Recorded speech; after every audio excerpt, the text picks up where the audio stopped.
Welcome to the Employee to Boss podcast, a podcast for everyone with an entrepreneurial spirit. Every week, I am joined by successful guests in all different industries and stages of business who will share what their experience was like transitioning from employee to boss. This is a resource for you if you're wanting to start a business, go all in on your side hustle, get to the next level in your thriving business, or just hear what it's like taking the leap to becoming your own boss.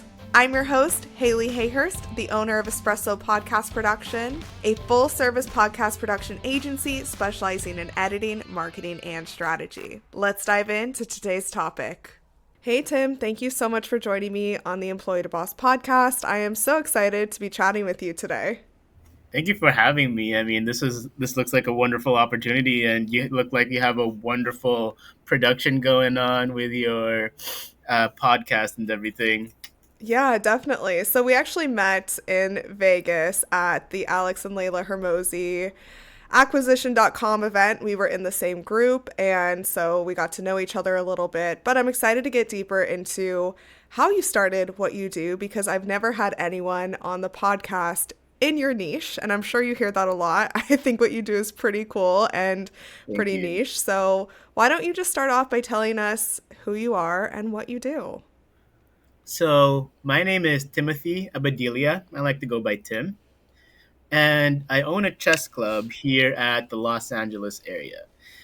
And what we do is we go into schools and provide their chess programs for them. But even more than that, we have a physical location here at Los Angeles. And we do more classes and also meetups, free chess meetups, tournaments, and chess camps, all that stuff that comes along with it. But our That's so cool. primary focus is teaching. That's so cool. So, I have to ask, since this is employee to boss, what did your journey from employee to what you do now? What did that look like? So I guess I have to start off with how I got to playing chess, Hmm. and that my dad taught me how to play, but I was never in a formal chess club per se. And at that time I was terrible, but eventually I my dad started playing at this chess meetup, and it was one of those with the street hustlers like that you see in New York, and he just started playing with them. I kept getting destroyed over and over and over again. But eventually, I started learning their tricks, and I used it against them and against other people. And someone started taking notice of me in that meetup and brought me into the tournament world. And after that, I just killed it at the tournament scene, and like won my very first tournament, getting like $1,800. Wow. And eventually I stopped playing tournaments. But once I started, like, I was an Uber driver at that time, and I started wanting to get back into the chess tournament scene. So I reached out to an old buddy of mine because he had a lot of chess supplies that I needed, and he was hiring chess coaches at that time. And eventually I just started uh, teaching under him. And after that, I was teaching him with him for 5 years when COVID hit. Mm-hmm. And once COVID hit, like he gave up his organization. It was at Santa Clarita. Eventually, after everything was starting to open back, I got a job at Starbucks, and that part's important because, funny enough, my old boss at Starbucks got me my very first lead as a chess coach. Wow. She saw this she saw this post online of someone looking for chess tutors, chess instructors for their kids, and I'm all like, I reached out. I went on Facebook immediately and reached out to them, and eventually it was a one-on-one session at first, but then the moms knew that other kids in that area wanted chess also, so we eventually made that one-on-one session into a group class, and then it kept getting bigger and bigger. That was still a part-time, something on the side I was doing, and eventually I I left Starbucks and went into an assistant teacher's position at a preschool. And after a while, I mean, I was getting paid what, $16 an hour Mm-hmm. for that. And after a while, my chest things just started taking off more and more. That someone actually wanted to pay me $40 for a 1 hour time, and that was two times more than two times more than I was making at that preschool.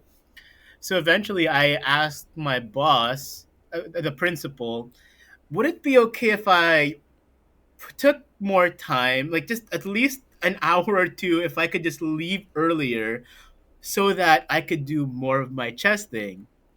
And she was like, "No, we need you here for the full time." So I'm all like, latest. I think I took I had planned out to leave about a few months later, Mm-hmm. but that kind of got cut short much earlier than expected. And this Mm. was a full-time job that I was leaving, and it was scary that I'm leaving a full-time semi-stable job for something that's just starting off, something that is still in its infancy stage, and I didn't really have too much clients yet. I think at that time I had four students that were Mm. coming that were coming weekly, and a few, I would say, like contract deals that a chess organization wanted me to do their program. But eventually, I just found some really fun marketing strategies. I would host free meetups over at over at a card shop, at a Pokemon card shop. Funny enough, kids love Pokemon, kids Yep. love chess, Yep. and another thing I did was there's local tournaments in my area that have like 200, 300 kids, and I would plant a table there and I put a chessboard, a clock, and Pokemon cards. Mm-hmm. And so they would have the kids in the tournament, mind you. These kids aren't just any kids off the street. They're crazy good too. I would have them have 5 minutes on the clock, and I would have 1 minute. And if they can beat me, they would get some of my Pokemon cards. Oh, that's so cool. And eventually, like, I would just be doing that, and then parents would just come up to me and it's like, "Do you teach chess? Do you teach chess?" And that's slowly how I built up my clientele. And eventually, as I kept growing and growing, I went back over to Santa Clarita, where my old boss used to be, and his organization is completely gone now. Reached out to an old coworker of mine, and we just kind of tag teamed and took over this whole area. Yeah. And Wow. so this is how I became as big as I am now here in LA. Do you have a lot of competition? Are there a lot of other chess teachers in LA, or are you kind of one of a kind there? There are some in Mm-hmm. LA. There's some other chess organizations. The biggest areas are more south from me in Glendale, Okay. but like no one really wanted to touch my area so much. And now that the old chess guy is gone, like there's no one really at this area per se. Mm. The thing is, the chess guys that are established now, I would possibly consider a threat, they're not really driving forward as much. Like Yeah. they're not doing the research as much. They like trying to expand, trying to for Alex and Leila and learning how to advertise and market better because they already have something established. But me trying to grow, wanting to keep pushing my limits, I feel as if they're not really a competition. At, Yeah. No, I love that. And thanks for sharing that story. I think, you know, a lot of people can relate to your story because maybe they leave their job to go out on their own. And then it's one of those things of, yes, how do I find new clients? And so the way that you did it was just putting yourself out there and being curious and open to these new experiences. And it almost seems like it was the right time because people started coming to you. So, yeah, just like you mentioned, even if we are in a super busy niche, there's a lot of people who are doing what we do. Just like you just said, you're advancing what you do in terms of marketing to get ahead of any competition. So, you mentioned you go to these events, you mentioned that you host these tables. What advice can you share of getting your name out in a localized community? A lot of the people I do interview are online entrepreneurs, but I think that being localized in one area has its limitations, but also there's so many kids in LA. Like, you have so many opportunities to get new Mhm. clients. I would say the biggest thing that helped me out was access to free Facebook groups, as Mm-hmm. in the local area community groups that they're okay with me advertising over there. That in La Crescenta is where I started my chess club. There was like one group over there. That's where I found that one person. Yeah. And after that, I just kept posting more. Like once a month, they would allow me to do a free post over there for my business, and I would make sure that that time and month I make sure to post it. Just keep building that way. But the access of local community groups, I think, really helped me get my word out, my name out there. Yeah. But even more than that, and Alex and Layla preach on this so much. Having a quality product Mm-hmm. that, because you're gonna have some people with you. Like once you get that certain few people, right? Those, like, I had four at the beginning, but because their kids loved my chess program so much, like some of these kids have chess programs in their school from the other from the other chess organizers out there, but they said they enjoyed my classes so much more that they kept telling their friends about it. That word of mouth, having a quality product that there that your customers want to tell their friends about, I feel like more than any advertising, that is the biggest thing that feeds my club. Yeah, that's Because everything. besides all that, another means of advertising I have is that because I'm established now at schools, those schools, once the kids start advancing and getting better, I start to funnel them into my main club because I can only give basics at the schools. But Mm-hmm. here in my club, this is my club right now with the chess posters. I love it. Thank you. Um, Here at the club, I could do more advanced teaching, and that the kids from the schools can actually play against other more advanced kids. That's probably my best way of getting clients right now, but I know not everyone has the same access, so I would say word of mouth is the best. Mm, I love that. And thank you for bringing up having a quality product because that really is everything in business. And I think that's something that we always have to work on in advance. And so, one thing I think we talked about at the event was like, do you think about things in the way of chess? Like, do you think about business the way that you play chess? Can you tell us about that? Oh man, so the funny thing about me, how I see my business, how I treat business, I would say there's a lot of chess involved, but I kind of treat it as a video game. Really? Okay. Tell us more. I used to play a lot more when I was younger. Now I don't have time, but it feels a lot like leveling up. That I need to use, like, when I achieve things at my business. This is my capital. This is the thing. This is what I could use. This is my resources that I could use to actually push forward to the next level. And Hmm. the bigger the investment, the bigger investment of my resources I use, the more I could push forward with my club. Mm. There's a lot of strategy involved. That in chess, you have to think about what your opponent's thinking. The only way to get good at chess is like not trying to achieve what you want, that's part of it, but seeing how your opponent is thinking, putting yourself in another person's shoes. And in business it's the same. That if you want if you want more clients, you have to think about how what type of clients, or I think how they put it with Alex and Layla, what's the avatar that you want, what's the type of clients that you want to bring in.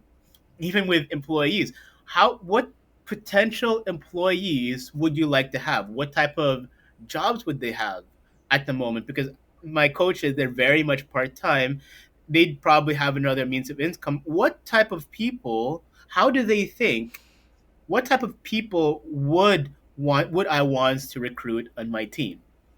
So a lot of putting myself not in just how I think, but putting myself in how a lot of other people think to get the right people to my club and program. And I would say strategize, focus. Mm. I remember one of the big lessons that I have with this one student, he practices like 9 hours a day. Wow. But Wow. I know, but there's still so many things that he's doing wrong, Hmm. right? And I observed that you put a lot of time in practicing, but I realized that you're not fixing the weaknesses that you have. That you're investing a lot of time, but at the same time, like those that time isn't going towards fixing what's going wrong. And so if he had focused on fixing the mistakes, fixing the right things, rather than just practicing how he wants to practice, then he would be a stronger player. And I saw that as something that was going on in my business. That I see, oh, ooh, shiny object, I want to do that.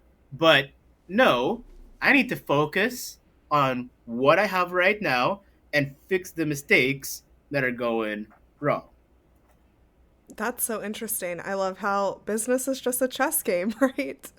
No, I think that's really cool. So, the first part that you said of putting yourself in your client's shoes, or just thinking of yourself in that other person's shoes, I think that's definitely a practice that a lot of us can do more. And so, thanks for bringing that up, because I think whether you are hiring or whether you are trying to get your first client, or I'm sure with you when you were trying to figure out, is one on one coaching the best or is group coaching the best? What experience do I want this other person on the other side of the offer to have? Like, how do I want them to perceive this? Because if you are building your business all of word of mouth or marketing, really that experience is everything. That's going to be your referral base. That's going to be the way people talk about you in the rooms that you're not in.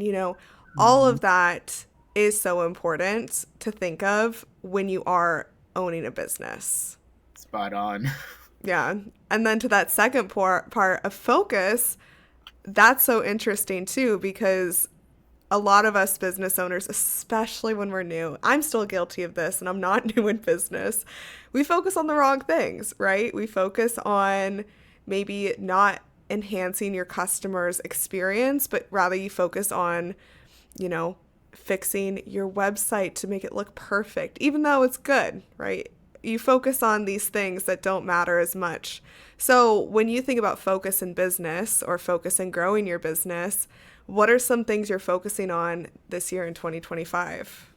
My focus lately has been on recruiting the right people, Mm-hmm. because another reason why I don't see other chess clubs as much of a competition is because there's so many schools. There's so many kids out there. And there's way more coaches. Sorry, there's way more kids than are coaches out there. Yeah. But I'm only one person. If I and I couldn't do everything by myself. And if I want to go to a school with my team, and that school has 60 kids who want chess, I mean, I can't go there by myself. I need like more people. Yeah. And to actually give the programs that I have to the schools, I just need more people. And I think that's bottom line. And so right now I'm working on I hired a new HR person to actually be able, well, not hired. I think the right word is I found one of my employees who actually has HR Oh, experience amazing. and just passed on more responsibility to her and Yeah. helped me type up type up a posting ad, and I'm going to make sure that to post this more now so I could get more quality people. And I've also realized that my way of recruiting before hasn't been the best. Mm. That what I would do is I would go to the local chess meetups in my area. And funny enough, even that is popping off. Like there's so many chess meetups here. I've been trying to look for chess players over there, for people who have a good personality, and maybe talk to them to see if they'd want a job. But I realized that it's not a good chess player that I need. It's someone who is actually good with kids. So figuring out what I'm actually looking for that would benefit my program. Mm. I love that. So that's in the aspect of recruiting and hiring.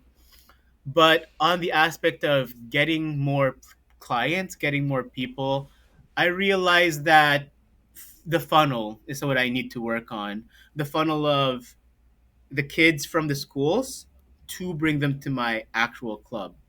Because kind of subconsciously, that's how I modeled like that's how I modeled my program to be. But I had, with all the other advertising stuff that I did, I kind of put that in the back burner when really that's the focus. That's the model I kind of started with.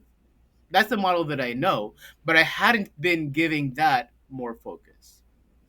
So just to give you an idea, I have 9 schools here in Santa Clarita, and a few of those schools, I think four of those schools out of that 9 has 60 kids. Wow. Like reaching capacity 60 kids, and we even have wait lists for some of these schools. And so I hadn't been doing a good job at bringing in the students from the schools to my main program, because the school clubs, it is a good chunk of revenue that it would get me. Like it's per head, just to give you an idea, $20 per day for those Hmm. kids, but it's only for a 3-month period during the fall semester or spring semester, and not exactly a monthly recurring revenue, which Totally. is what I prefer to have, so that they're consistent, and those, and which is what I have at the chess club. And when they're over here at the chess club, I could talk to the parents more, tell them about the tournaments, I could tell them about the chess camps, all the other programs that we have, so I could upsell them. So me not funneling the kids in from the schools to the club is my biggest, what's the word for it? It's my biggest bottleneck. It's my biggest problem right now. So yeah, I would say yeah, that's the big thing. Yeah, I think that those are two things that a lot of business owners need to focus on, right? Their funnels and all of that. So that makes a lot of sense. And honestly, you have a lot of leads coming in. So that's a great problem to have, right? And definitely something I know you'll be able to fix this year. So I'm excited to hear your growth with that. Before we get into my action steps for the week or your action steps for the week, I'm curious if there's anything else you want to talk about before we wrap up, or if you want to give a few chess tips for anyone who maybe wants to get into the game. I would say with the chess world right now, another one I wanted to talk about is just why it's growing. Yeah, why is it growing? Tell us. Because First of all, uh, I feel like a lot of hobbies in general have kind of been on the rise, Mm-hmm. especially with the quarantines. Mm-hmm. Like another, like I got into Pokemon cards. I got into Pokemon cards after the lockdowns, not before. I think Legos is making a comeback. Even funny enough, pinball machines. Oh yeah, those are huge in Seattle. Yeah. Wow. So I feel like a lot of hobbies are on the rise. That like before there was only one big local chess meetup that I knew of. Now there's like there's not like I couldn't even probably 20 in my area. And that's because everyone was bored at home and there's a big shift that happened with everyone after the lockdowns. But even more than that, the Queen's Gambit TV show came on and it made a huge boom. It made a huge impact on the chess world. And that not only like people wanted to start playing, but YouTubers started getting into the chess bandwagon. People who don't normally play chess, all the influencers started hopping on board, and because of that, in general, the chess population grew, and also started to come in with the kids more as well. So I think that also helped out in the way and how in the growth of my program. That's really cool. I mean, that's a really good point. I feel like even now, like years removed from the pandemic, like we still are homebodies. I am definitely more and more of a homebody as the days go on. And so things like painting or things like crocheting are things that I've been getting into. And that does make sense because now I'm investing in classes and trying to make it social again. And so that totally makes sense of the growth that you've seen in the community. Do you think before the pandemic you could have had a chess club? Do you think it would have been as popular? I don't think so. I That's think so interesting.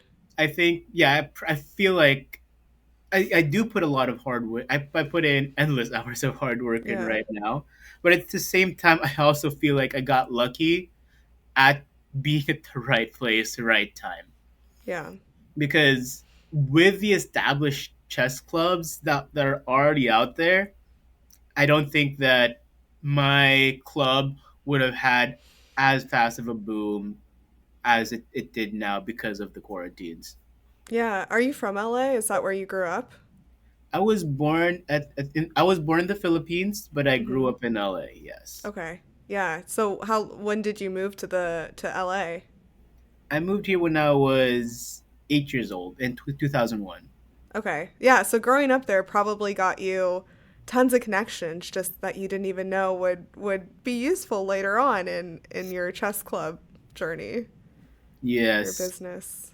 I That's would really cool. say from the time I started working as a chess coach with that old chess program that I used to do here in Santa Clarita, I think the connections I made there, like, is ultimately what helped me out so much in the growth. Yeah. Yeah, that's really cool. And you know, being at that event in Vegas with Alex and Layla, one of the coolest things I think I took away from that event is how niche businesses can be and still be so successful.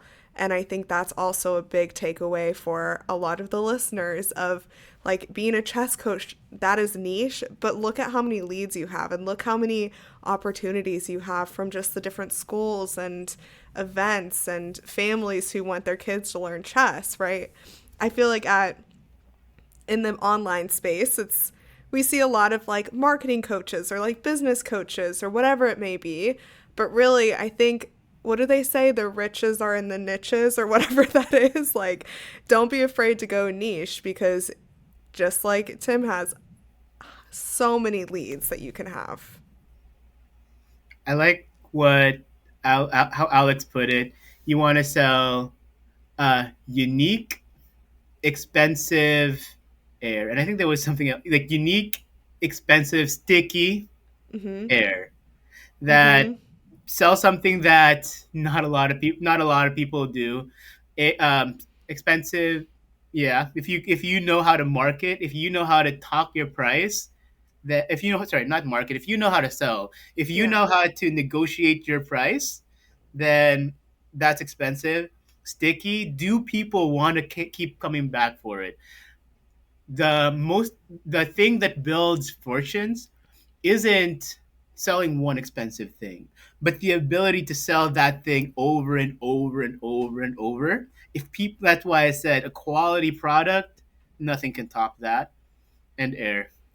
I'm just Yeah. selling knowledge. I'm not selling chess pieces, chess t-shirts. No, it's just what I know, how I can help you improve, you know? Mm. I love that. I love that. Well, thank you so much for sharing all of this today. I'm so glad that we met at that event.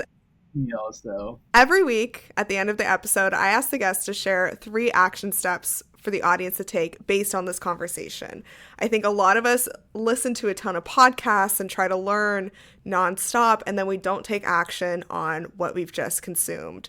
So I would love for you to challenge the audience with 3 things to do this week that can help them move forward in their business or life or whatever it is.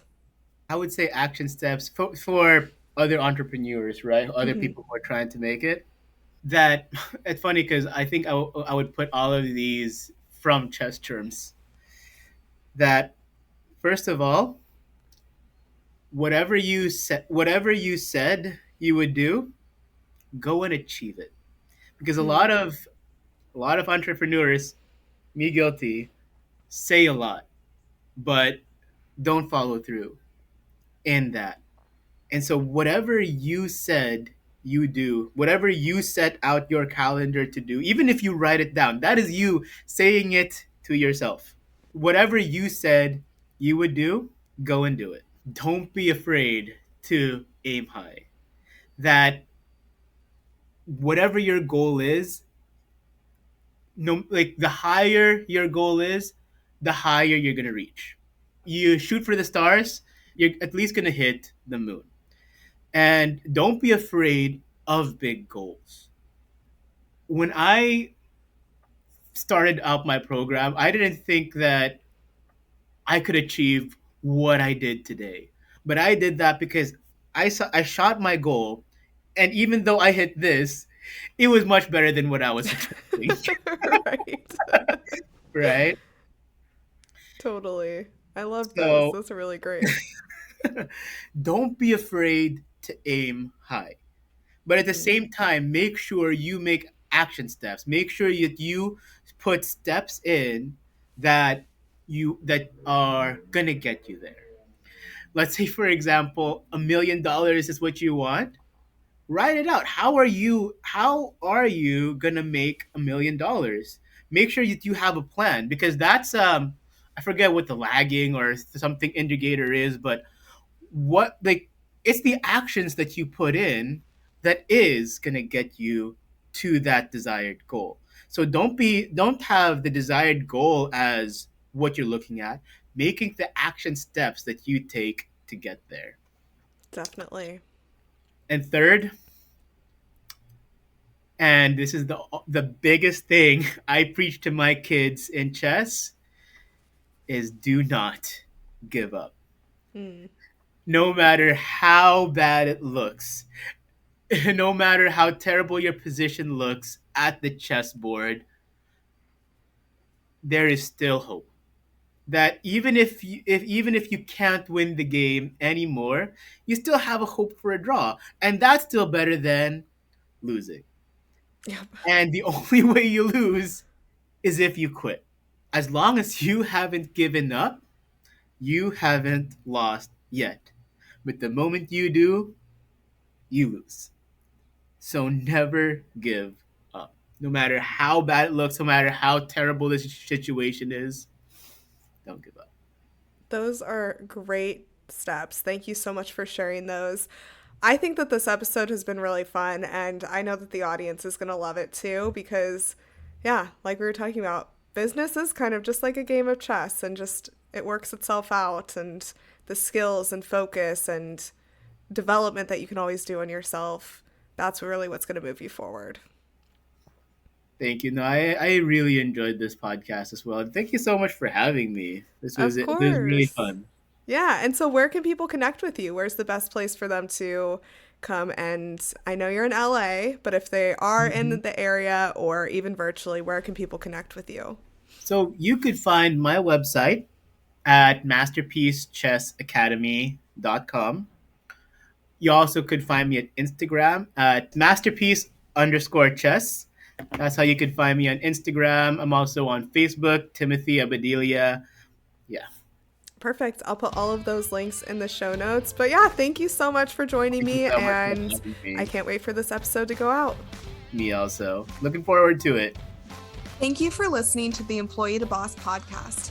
If you made it to the end of this episode, I hope that you implement the actionable steps from this week's experts so you can get started with your business today. Please rate, review, and subscribe to the Employee to Boss podcast on Apple Podcasts, Spotify, YouTube, or wherever you listen to your podcasts. It helps more than you could ever imagine. Remember, a little progress each day leads to big results. We come out with a new episode every Tuesday. To access our show notes, transcripts, and courses, please check out espressopodcastproduction.com.